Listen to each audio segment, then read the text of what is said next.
Welcome to the Businesstalk podcast. I'm your host Deepak from India.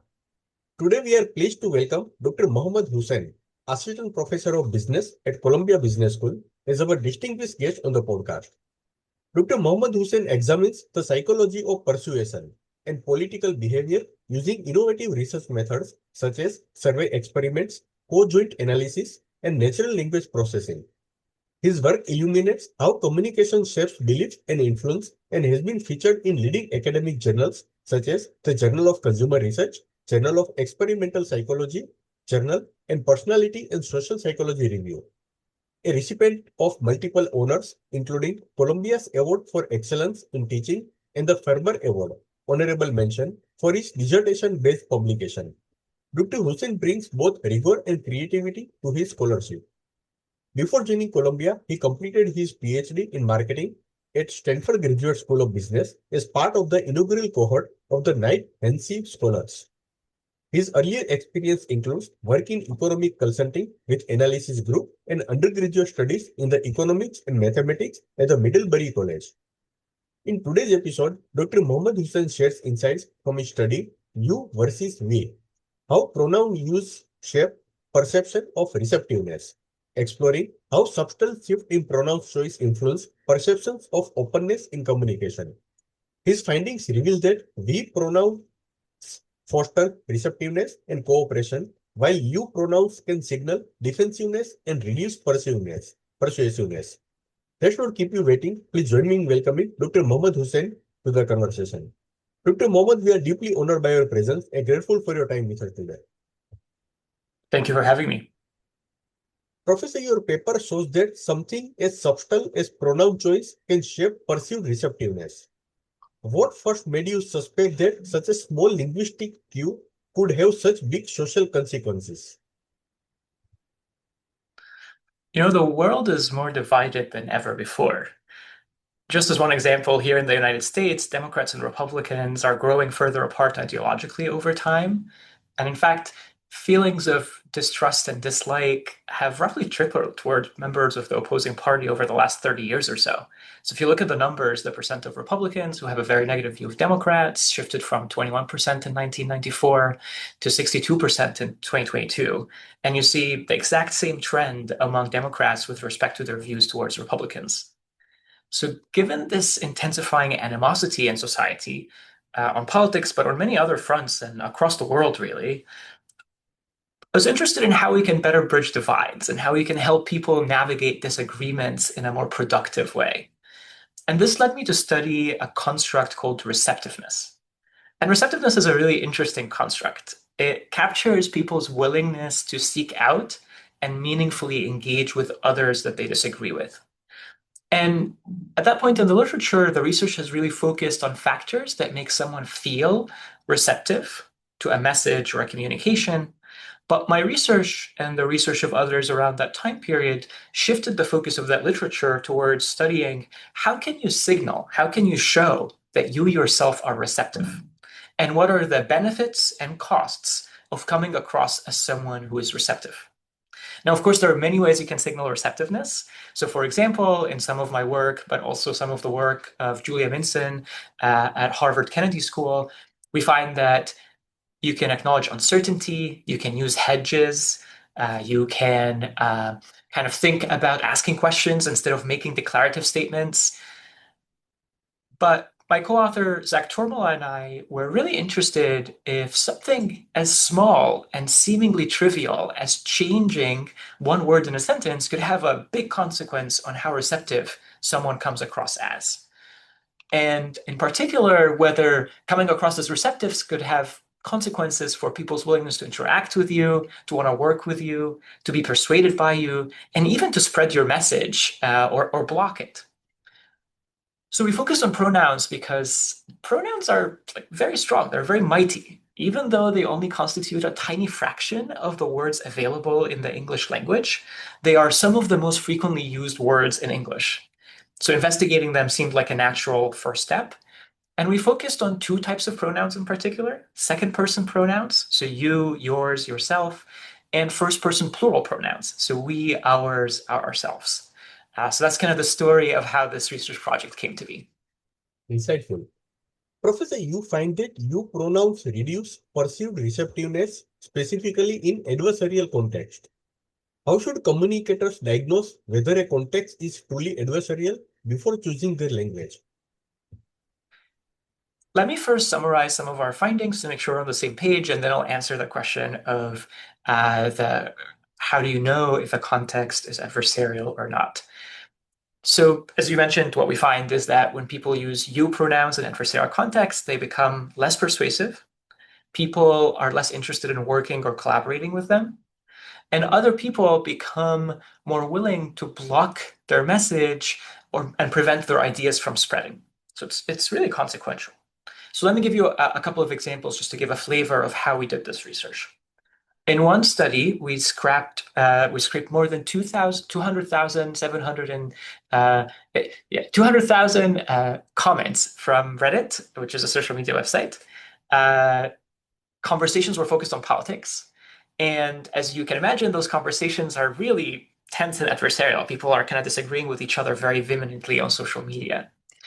And what we did is, after we scrapped those comments, a few days later, we went back and looked at whether those comments were taken down by the website, by the moderators of the website or not. And if they were taken down, then we considered them to be censored or blocked from the website. And what we found is that the biggest predictor of whether a message was going to get blocked or not was whether it used you pronouns. In particular, the more a message used you pronouns, the greater the likelihood that it was going to get censored or blocked. And interestingly, the more a message used we pronouns, the less likely it was to get censored or blocked. So that was a really striking example out in the wild, in the real world, of how you can observe the use of you versus we pronoun shaping behavior in an online environment. And of course, you could say, well, maybe you pronouns just happen to co-occur with other words that are the ones that are responsible for the censorship. So for example, you pronouns feature in a lot of swear words, right? So maybe it's swear words that's driving this, but we control for swear words, for example. Maybe it's emotions. Maybe you only use you pronouns when you're speaking in a particularly emotional way. So we control for emotions. And even maybe it's length. Maybe you pronouns only come across in very short sentences and people don't like short sentences. So that's why it's getting censored. But even after you control for all these other linguistic factors, we still found that you pronouns predicted greater censorship. So that really told us that there's something meaningful here about how pronouns can affect these important outcomes, and particularly how the context could matter.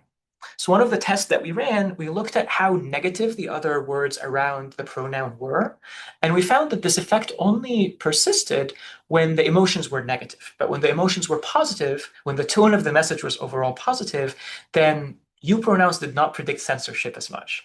Okay, so now let me go back to your actual question, which is, well, how do you know if you're in a context that's adversarial or if you're a context that's more supportive and less adversarial?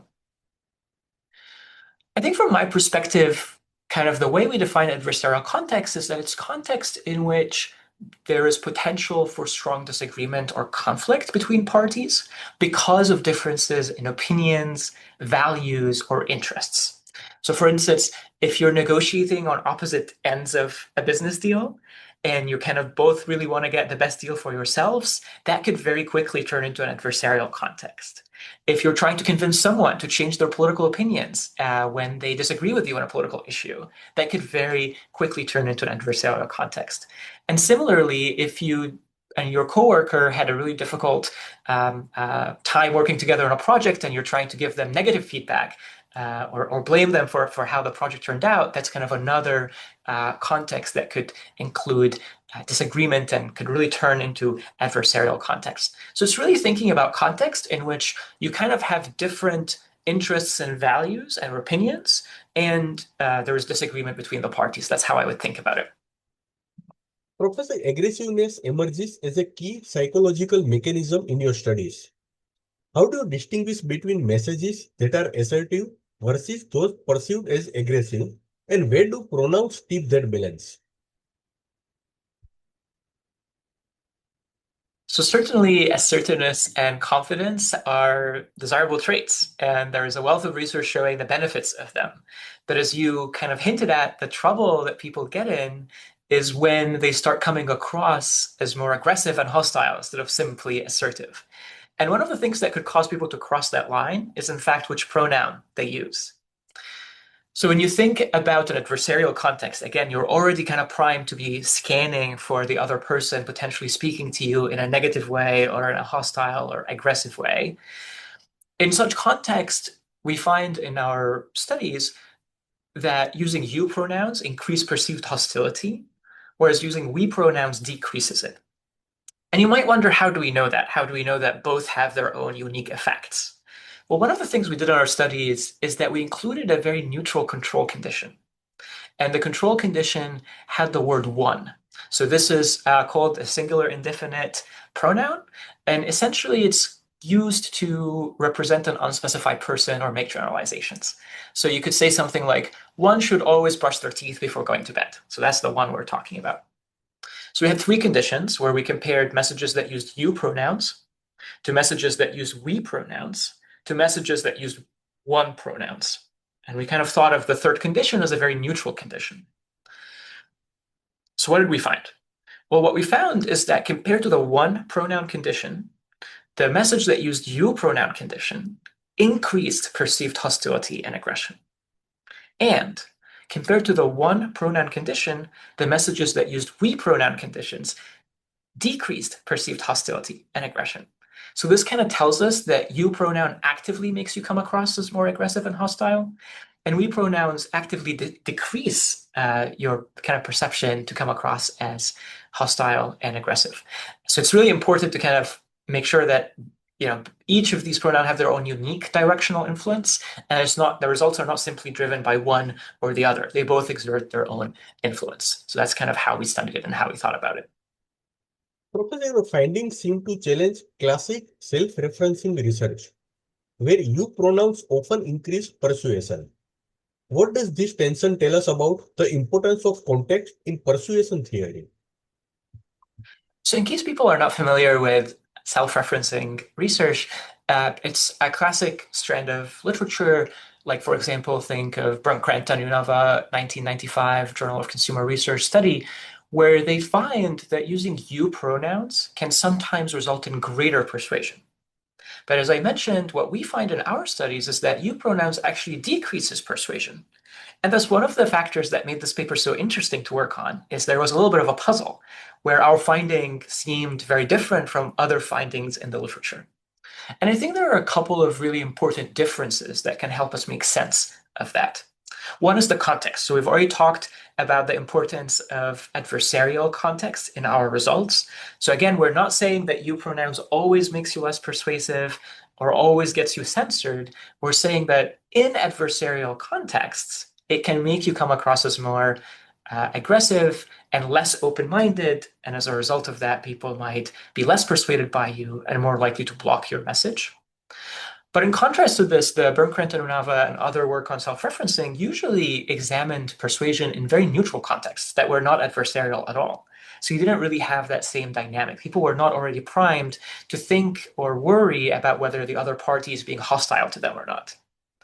Another really big difference is that in their context, the you pronouns helped people process the message more, because when you saw the you, it kind of attracted your attention to the message a little bit more.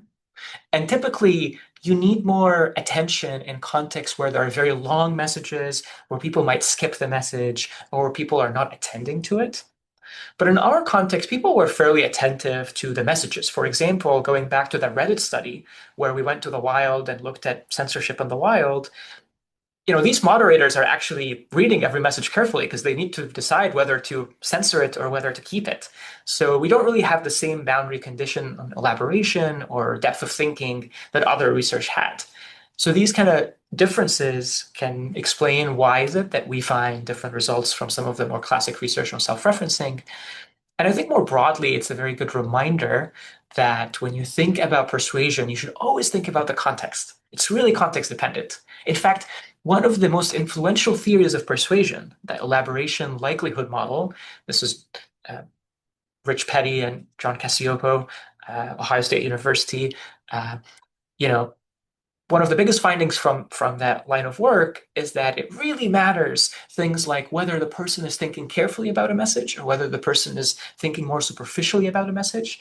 And that can change whether the exact same persuasion technique is effective or ineffective. So you have to be very attuned to the context when thinking about persuasion. Professor, one striking contribution of your paper is linking pronoun use to censorship and message blocking. What does this imply for online platforms struggling with moderation and free speech dilemmas? The first thing I'll say is that censorship is a really fascinating outcome. If you think about it, for a very long time, censorship was the domain of kings and emperors. They decided what got censored and what didn't. But more and more so, everyday people like you and I actually weigh in on censorship decisions. So if you think about platforms like Reddit or Twitch, regular users can sign up and volunteer to become moderators. Same on a Facebook group, and same even when you flag content on something like YouTube or other platforms like X and so on. So studying the psychology of censorship is a very interesting area because all of a sudden it went from being something that very few people did to something that everyday users can actually engage with and kind of play around with. So that was part of why we were really interested and excited about this. In terms of what implication does it have for online platforms? Well, one of the things we have to realize is that on platforms where the users are the ones who are doing the actual moderation, that they might be doing their moderation decisions based on very small linguistic factors that might seem trivial, right? Like if you ask someone who works at a company like Reddit, do you think people who moderate the messages do it based on the pronouns that are used in the message? They would say absolutely not. They're probably looking at something like the content of the message, whether it's expressing hate or whether it's expressing something deeply problematic, and that's what's determining whether they censor it or not. But as our study kind of reveals, actually, as humans, we're really sensitive to small linguistic cues because they can change how we construe or think about the message itself, right? So the same content, hold everything constant, but change you pronoun with we pronoun can change how aggressive and close-minded the message comes across as, and as a result, can cause the moderator to want to take it down. And by the way, you might think, well, okay, so this is humans, but if we use algorithms to take down content, then we don't have this problem anymore, right? But if you think about it for a second, algorithms are oftentimes trained on human behavior. So if the humans were paying particular attention to something as trivial as pronouns, then we should expect these algorithms to also incorporate that and also be paying attention to these seemingly irrelevant cues. So I do think it raises a lot of interesting questions to platforms based on kind of what are the human tendencies that we can fall prey to when we're making these important and consequential decisions of what content gets to stay on a platform versus not. And it also is not entirely solved, in my opinion, by substituting humans for algorithms, particularly if those algorithms are also trained on human data to begin with. Professor, the we pronoun appears to function as a signal of shared identity and responsibility. Do you see a limit to this effect, for example, situations where we might feel manipulative or inauthentic? Yeah. When people express disagreement, choosing to use we pronoun is really powerful because it kind of suggests that there's a partnership between us, right? It suggests that there's a common group identity or a shared responsibility.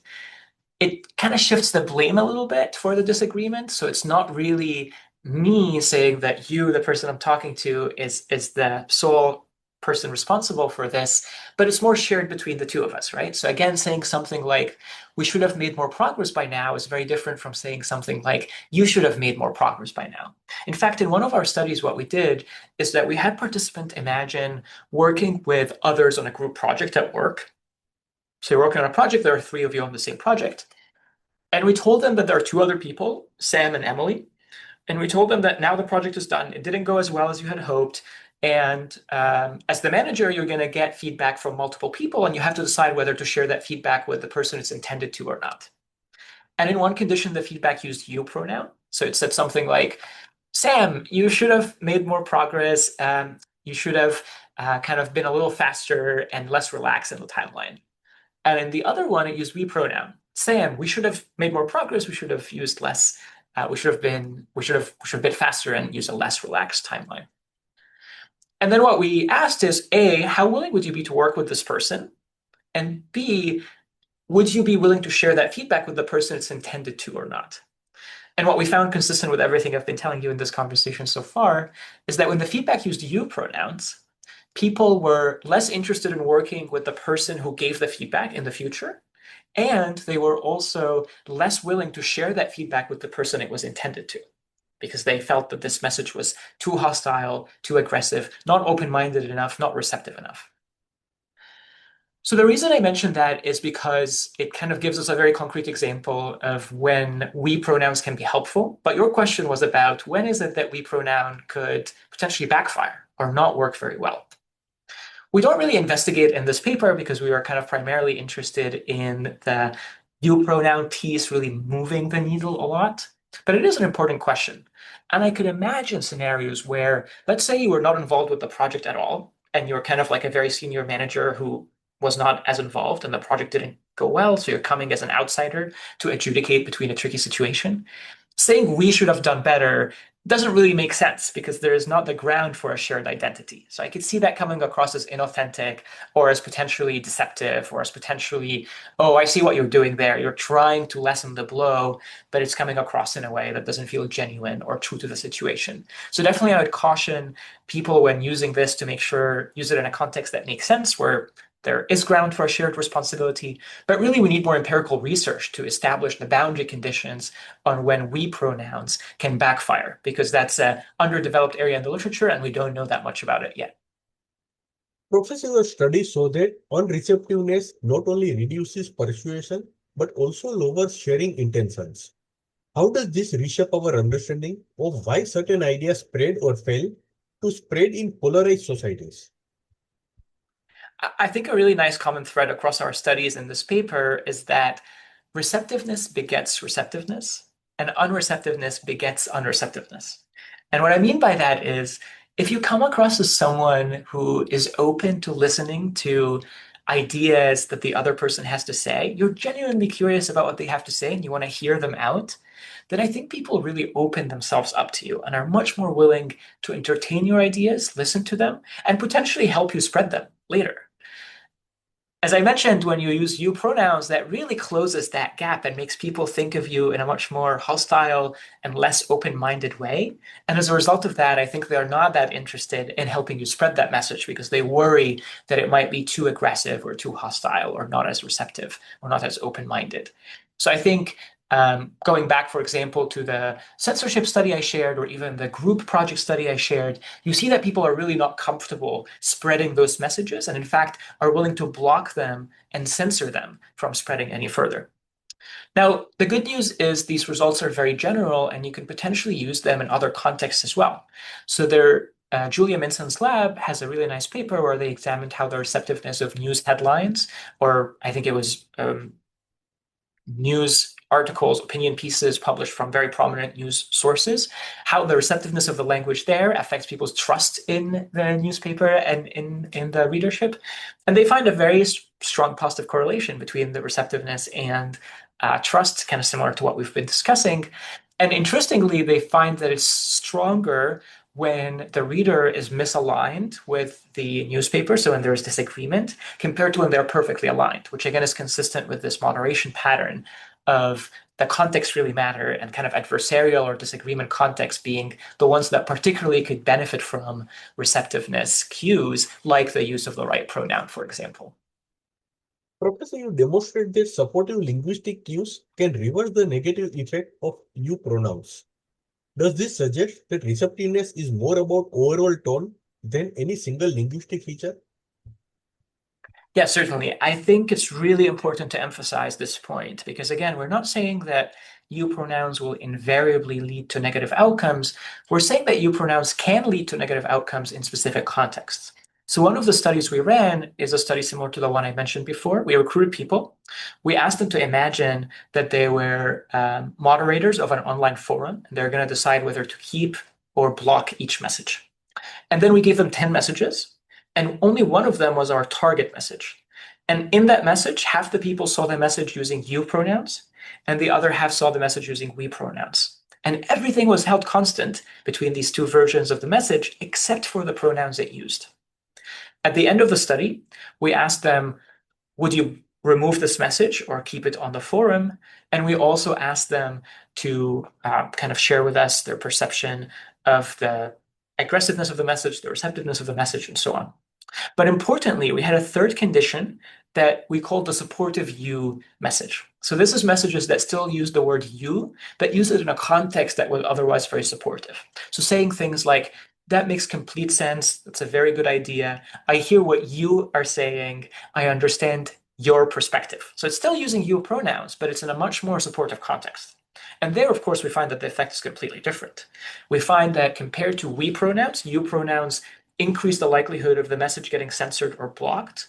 But compared to we using we pronouns, the supportive you condition, where the message and the context was more supportive, no longer had that penalty associated with the use of you pronouns. So it's really context dependent, and particularly it has to do with how adversarial the context is or not. Professor, from a leadership and management perspective, what lessons does your research offer for delivering negative feedback without triggering defensiveness or resistance? Yeah, I want to talk about, more broadly, this construct of receptiveness and how if you're trying to reach someone with opposing perspectives or someone that you disagree with, especially strongly, then making sure that you signal that you're open to their perspective and that you're receptive to their perspective can really make a big difference. And again, as I mentioned, we talked about pronouns as one specific way you can signal receptiveness, but my research and the research of others in this area has revealed that there's a lot of other ways you can signal receptiveness. So going full circle to where we started this conversation, things like acknowledging uncertainty, hedging, asking questions, presented two sides of the arguments for and against, not just the arguments for.